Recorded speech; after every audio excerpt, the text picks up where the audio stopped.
to the Dr. Francavilla Show. Today, we are talking about exercise. What do you need to know about exercise? Sometimes it seems like a really straightforward topic, but I feel like a lot of my patients don't really know what to expect from exercise, how much they should be doing it, how often they should be doing it, what they should be doing. And a lot of people have kind of a bad relationship with exercise or even the idea of it. So we're going to talk about all those things today. I want to start off talking a little bit about my experience with exercise. And I was sort of a typical kid. I tried a bunch of different sports. I always really liked soccer. That was popular when I was a kid. So I tried that. I did some volleyball. I tried to run cross country in high school, but it was mostly me chatting to the other people around me. I did tennis for a little while, but I never really felt like I was that good at any of those sports. None of them ever really felt like my thing. And by the time I went to college, I went to the University of Denver, which has a phenomenal, gorgeous gym. And I just would go there and I would just get on the equipment and I would study. It was a lot more fun to study on an elliptical than at my desk. And so I really found for me that moving made me feel better. If I didn't do some sort of movement, that I would feel a little more achy, a little more tired. I wouldn't have as much energy. And so that really became my reason for moving. But it was just kind of showing up and doing something. And then in residency or my training after medical school, I discovered CrossFit. And CrossFit was great for me because I got so much out of it. I saw CrossFit, like many people, for the first time on TV. I saw the CrossFit games and I saw how phenomenal those athletes were. And I was like, that looks really cool. I want to try it out. And some of my friends had been trying it out. And I have gotten so much out of CrossFit. I actually am doing my level 2 certification for CrossFit this weekend, which is part of what prompted this topic for me. And, you know, when you hear someone does CrossFit, if you're not familiar with it, you might assume that I'm like this super athlete. But to be honest, there's a lot of CrossFit movements I can't do despite having done it for 10 years. I barely can do a pull-up. Most of the time I can't. At some points in my CrossFit tenure, I've gotten up to like 3 pull-ups, but I have to do those modified. I have to do push-ups modified most of the time. I have to do a lot of movements in different ways because they're not something I'm natural at. And I think that can turn people off from working out. And what I want to encourage you is to kind of let go of some of that chatter in your brain about, you know, not being able to do things and letting that get in your way.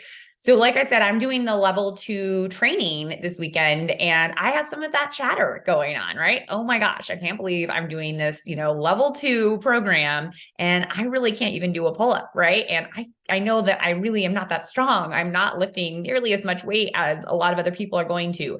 And I could let that keep me from going, but I am going for me because I want to learn these skills. I'm going so that I can use these skills to help my patients learn more about movement and how to move for themselves.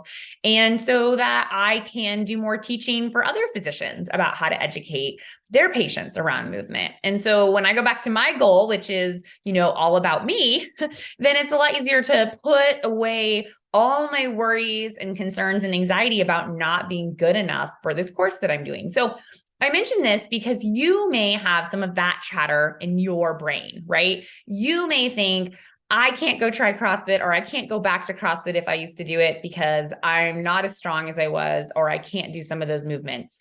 You may not be going to the gym anymore because you don't feel like you're fit enough to belong there or strong enough, or you don't know how to use some of the machines or the equipment. Maybe you've stopped doing Zumba or dance or something else that you liked because you weigh more than you used to and you feel like you can't do it anymore, or you're not as good at that as you used to be, or you haven't done it in a while and you're worried about being rusty. And I am encouraging you to let all of that go. No one is paying more attention than you are, right? People often get self-conscious about yoga. They don't want to do yoga in a studio because they're worried about people watching them and that they're wobbly and they're falling over or that they can't do the position. Everyone in that class is so busy doing their own thing and trying to get the movement right. They're not paying attention to you, right? If they are, there's something wrong with them, right? So I would just encourage you, if you're feeling some anxiety or feeling like you don't belong, that you do, you can go anywhere anywhere, you can do anything, and don't let any of that chatter get in your way from doing the activity that you are interested in or that you used to love or that you want to try for the first time. So I learned so much of this again from my experience with CrossFit, and I've experimented with lots of different exercise programs. I like to try different things, but I always end up going back to CrossFit. And I think part of this is it finally made me feel like an athlete. I never really felt like an athlete when I was playing any of those sports. And part of it was, I think, you're part of a team. You felt like you're letting down the team. CrossFit became, even though it is very competitive in some ways, there's CrossFit competitions, and that's what people see. For me, I learned to make it all about myself and competing against myself. Could I do something a little faster? Could I do more repetitions? Could I use higher weight? Could I learn a new skill? One of my proudest moments as an adult was climbing up a rope.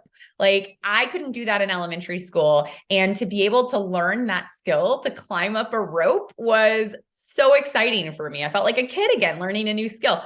Flipping over a tire. That was just fun. That was just something I was doing, a new challenge for myself as an adult, because a lot of times as an adult, we don't push ourselves. We don't try new things. So where I'm going with all of this is that find movement that you enjoy, that makes your life better, that challenges you, and don't be afraid to put yourself out there a little bit. I think we can actually learn things by struggling, right? So I have gotten a lot of strength from CrossFit mentally. It has really improved my ability to handle failure.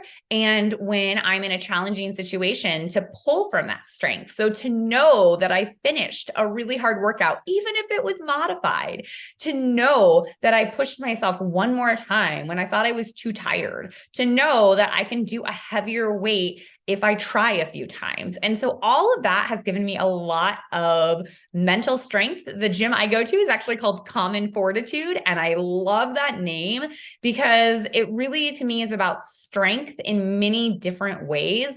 And one of those is mental strength. So exercise can do lots of different things for you. It is good for your body. We're going to talk about all of that, but make it about you. Make it something that gives you a challenge, that's exciting for you, that's enjoyable. And don't worry about anyone else out there who, might be judging you or that you think is judging you. If you want to run, run. If you want to dance, dance. If you want to try CrossFit, try CrossFit. If you don't want to do any of those things, get a Peloton and do it in your home.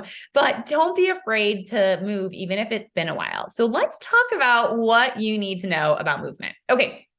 So exercise is really good for you. Exercise, we know, decreases the risk of heart disease and stroke. It decreases the risk of certain cancers. It looks like it decreases the risk of dementia. It certainly improves bone health and bone strength and leads to less fractures and broken bones as we get older. It reduces anxiety and helps with other mental health conditions. It improves sleep. So it has so many health benefits. And more than anything, it decreases what we call all-cause mortality, means your chance of dying. You live longer if you exercise. And so when we talk about exercise, it is all about health, and it doesn't really matter what weight you are. It is important for all of us to exercise because we get all those health benefits. Now, I have talked about this before, but one of the things people think about with exercise is weight loss. And I think separating those two can be really helpful. It can really make you hate exercise if you are really focused on losing weight from it, or if you get in that mindset of, oh, I had that extra cookie, I should go work out, or vice versa. I worked out, now I can have the extra cookie. So I really encourage people to separate exercise from food and separate exercise from weight loss, because you're going to get frustrated. You're not going to do it for the right reason. You're not going to enjoy it. You're not going to feel challenged, and you're going to get frustrated.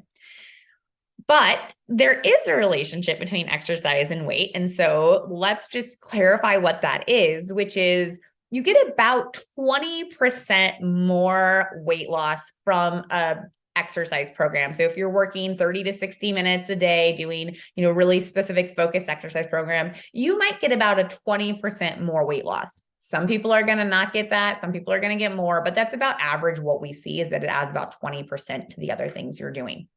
Where exercise becomes really essential is that long-term weight maintenance. So the National Weight Control Registry, which we talk about in one of the early podcast episodes about weight maintenance, the National Weight Control Registry shows people who have lost 30 pounds or more and have kept it off for more than a year are exercising on average an hour a day.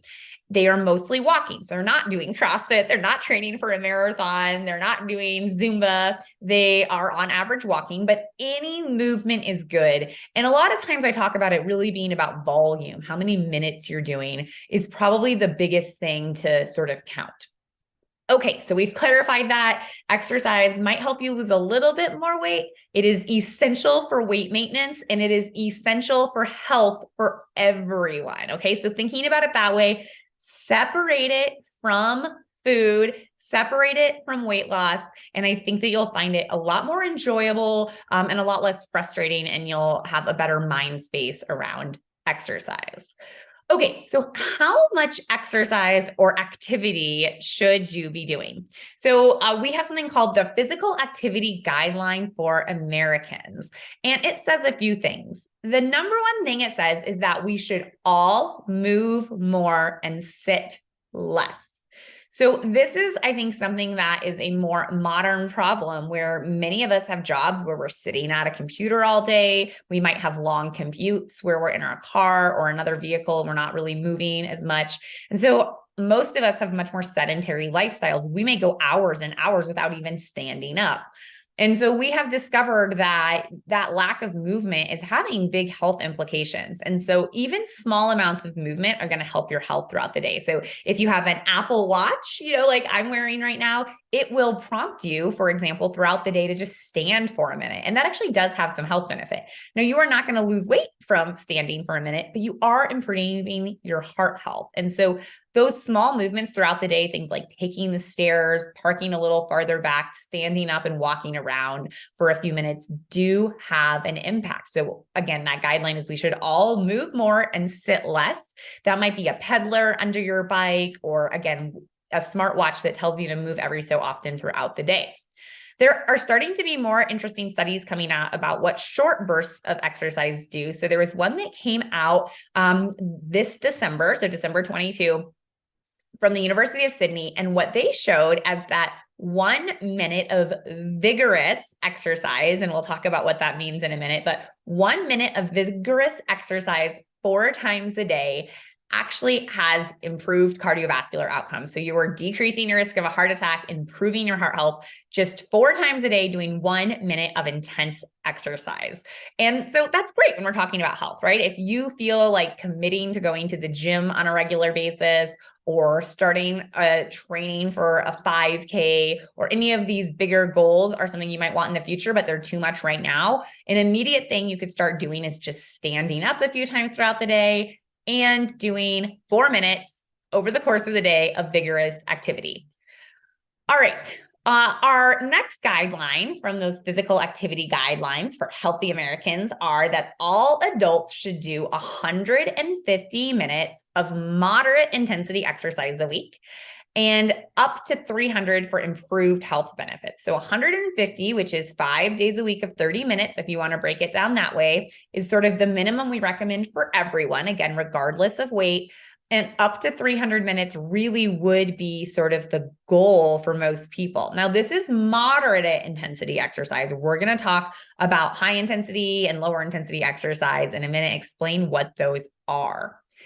And then the final recommendation that I like to talk about from the physical activity guidelines for Americans is resistance training should be done at least 2 days a week.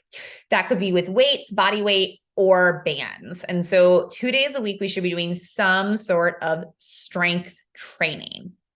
So those are the guidelines. And again, I love that they say just moving more, sitting less is a place we should all start. 150 minutes is the basis for all of us. 300 minutes really is what probably we should be shooting for health-wise. And then don't forget strength training at least 2 days a week. So, if you are getting started with exercise, we like to talk about 3 ways to quantify, to think about your exercise.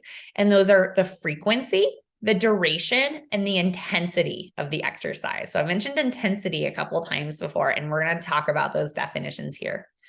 Frequency means how often you are doing it. So the guidelines really recommend doing it most days. I always recommend shooting for exercise, movement, activity, whatever word you like to think of it as, 7 days a week. If you plan for 7 days a week, you will probably do it 5 days a week because there's going to be a day that you're not feeling great, you're tired, you have a meeting that comes up, you have a dinner date, you have some other engagement, and it gets in the way of your exercise. So if you plan for 7 days, it gives you the wiggle room for adjustments. But maybe you want to just plan for 5 and you are very, very committed to that and you know you'll get that done. Maybe you're just going to start off with 2. Whatever it is, that's where we start is frequency. So doing it more often. And so that may mean you do something every day, but maybe it's just 1 or 2 minutes and you're building on that. Maybe right now you're doing 20 and you're like, okay, I'm going to increase the next step, which is duration.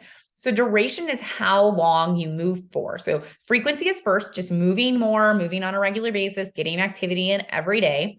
Then we work on duration. How long can you move without just feeling completely gassed, without feeling completely exhausted, without being non-functional, right? So if right now you are only doing 20 minutes, maybe you're getting on that Peloton every day for 20 minutes, your next step would be to increase the duration of how long you're working for. So maybe you bump up to 25 or 30, and maybe you just do that some days, right? Maybe some days you're like, okay, 20 is my minimum, but a few days a week, I'm going to do 30. And just gradually keep adding on the duration. You can also add on the frequency to increase your duration, right? So instead of doing 1 bout of activity every day, maybe you do 2 bouts on some day, right? Maybe sometimes you go to the gym and you also go on a walk at your lunch break. Maybe sometimes you do your Peloton ride at home in the morning and then you do a strength training at the gym afterwards, right? So you could also bump up the amount of time or duration by doing it multiple times a day.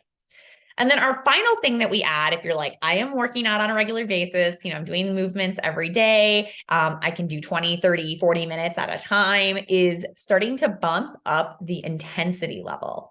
So intensity is how hard you are working. So that might mean going faster. That might mean using heavier weights. That might be doing more reps in the amount of time that you were doing it before. So we like to use a 1 to 10 scale for intensity. So a level 1 activity would be something that has almost no effort.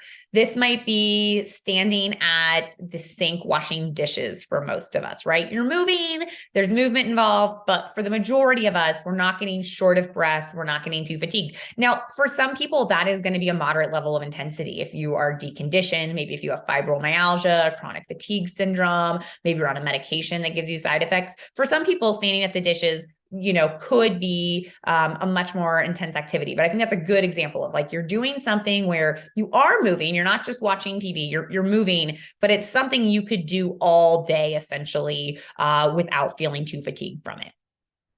3 is something you could do for a few hours. So for a lot of people that might be walking, for some people that might be too intense. And so dishwashing or folding laundry might be something in that 3 level, but a 3 is something you could do for hours without feeling too fatigued or tired or worn out.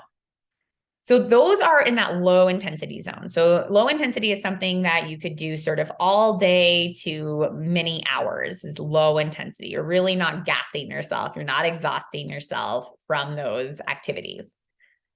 Moderate, which is going to be like sort of, a 4 to 6 on this scale, would be something where you are getting a little bit of short of breath. Your heart rate's going up a little bit. And maybe you could only do that activity for 20 to 40 minutes without feeling like you want to rest or decrease the intensity. So I think walking for a lot of people is going to be in that moderate, especially if you're walking at a sort of moderate pace, so you're trying to get that workout in. That might be walking up a slight incline for some people to get you there. And for some people, it is jogging, right? Some people's fitness level might be like, yeah, I can jog for 45 minutes straight. So it's going to be subjective for you, what is giving you that 5 out of 10 intensity. But it's something where you're a tiny bit breathless, but you can still finish a sentence. You could talk to your friend while you're doing it. But you maybe couldn't talk for 40 minutes straight and do a podcast. You might have to take little breaks and take some breaths in between.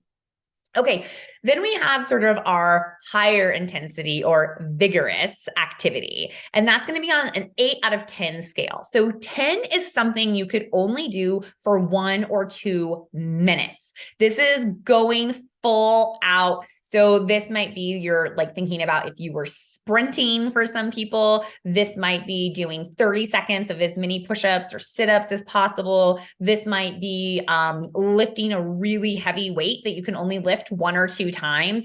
That's going to be max intensity, 10 out of 10. And most of the time, we're not really encouraging that level of activity for most people. So bumping down a little bit to vigorous or high intensity would be, an 8 where you're kind of uncomfortable doing the movement.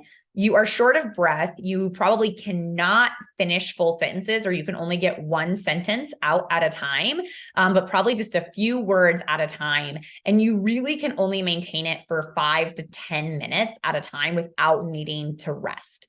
So that would be sort of an 8 out of 10 intensity. And very different things could cause that for different people, right? For some people, that may be sprinting. For some people, that may be walking. For some people, that may be lifting 10 pounds. For some people, that may be deadlifting 300 pounds. So it really is going to be what your fitness level, and that's where this intensity comes in. How hard are you having to work to get that? So our guidelines are that moderate intensity, that 5 out of 10, that, I feel a little short of breath. I feel my heart rate going up, but I could do this for 30 minutes or so without needing a break.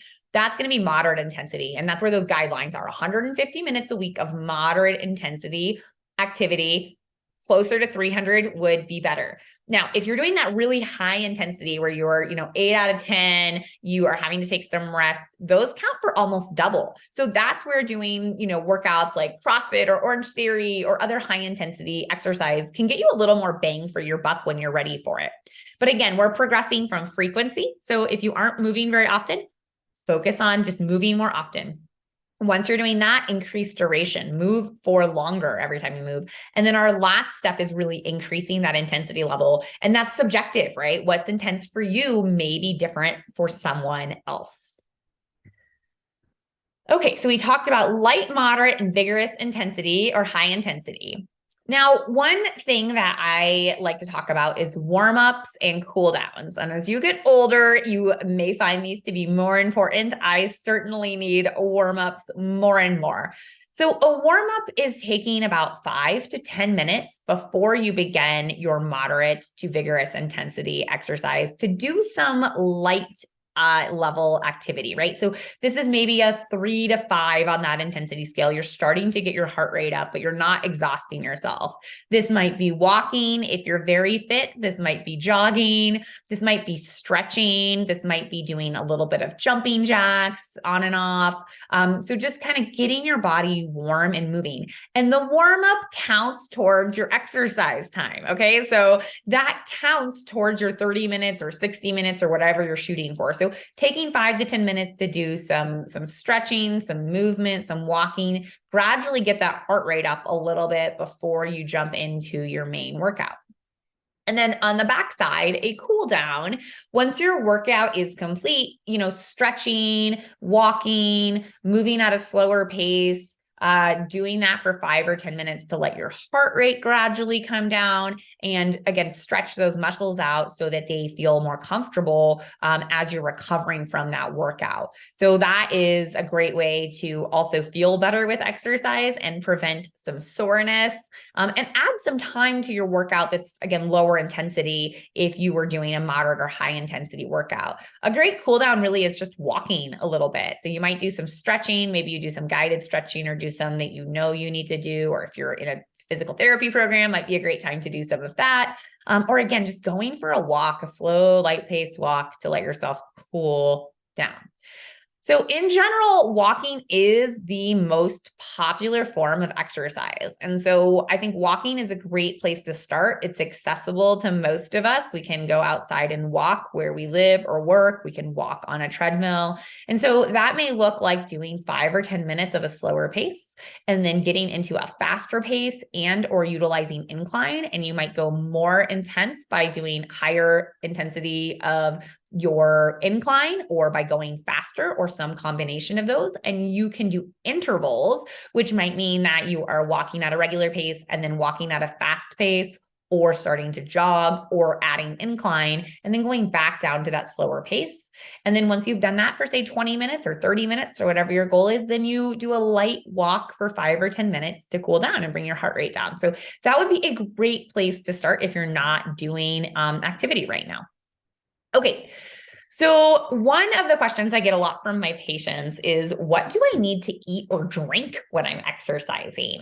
And this is definitely a place where you can undo some of the health benefits that you got from exercise. So there are a lot of sports drinks out there that are marketed to the world, and they are probably not for most people who are just casually exercising. So if you're exercising for less than an hour, you're not out in severe heat, you're not doing really vigorous all day, multiple hour workouts, you probably don't need anything beyond water during your workout. So you probably do not need a sports drink. Those are just going to add sugar and chemicals that you probably don't need, again, if you are doing less than an hour of working out. If you're starting to do longer bouts of exercise, you're hiking all day, you're training for a half marathon, you are rock climbing all day, mountain biking all day, then supplementing with some of those drinks or nutrition bars or gels might start to make sense. But again, if you're working out for less than an hour, you really probably don't need much during that workout besides water. People also want to know what they should eat before, after, and that's a little bit learning your body. A lot of people do not like to eat too much before they work out. Some people like to eat, something that's balanced with some carbohydrates and protein before they work out, maybe an hour or 20 minutes beforehand to make sure they're fueled up. And afterwards, a lot of people feel really hungry from working out, especially as they do more high intensity workouts. And so that is a time to plan ahead. And so if you're always hungry after your workout, that can be a great place to do a protein shake, especially if you're not able to eat breakfast or lunch or dinner right after you work out. Get in a protein shake to feel full, satisfied, replace the protein you need as you're building muscle from that workout. And so that can be a good role for that. But don't feel too pressured by all the hype and all the products out there. Again, if you're doing moderate intensity exercise for less than an hour a day, you probably don't need to change much about what you're doing unless you're finding yourself really hungry. And then a protein shake before or after working out is often a great fit.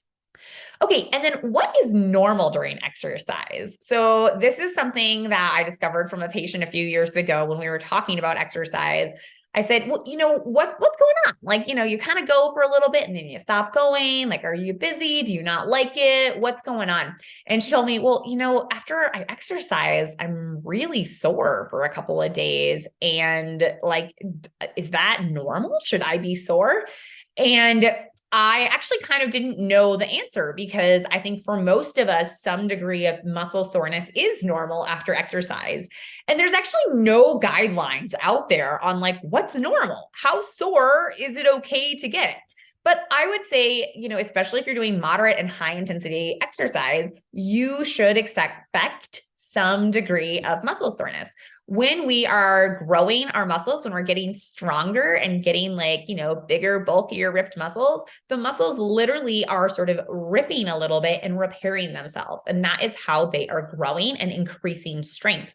And so there's going to be a little bit of muscle damage when we're increasing strength, increasing reps, increasing duration in our workout that's going to create soreness. So some of that is listening to your body and your threshold. If you are so sore that you can not walk up a flight of stairs the next day, you can't bend over to pick things up, it is killing you to stand at the sink and wash those dishes, that is too far. You went too intense. You went too much weight. You went too long. You went too fast.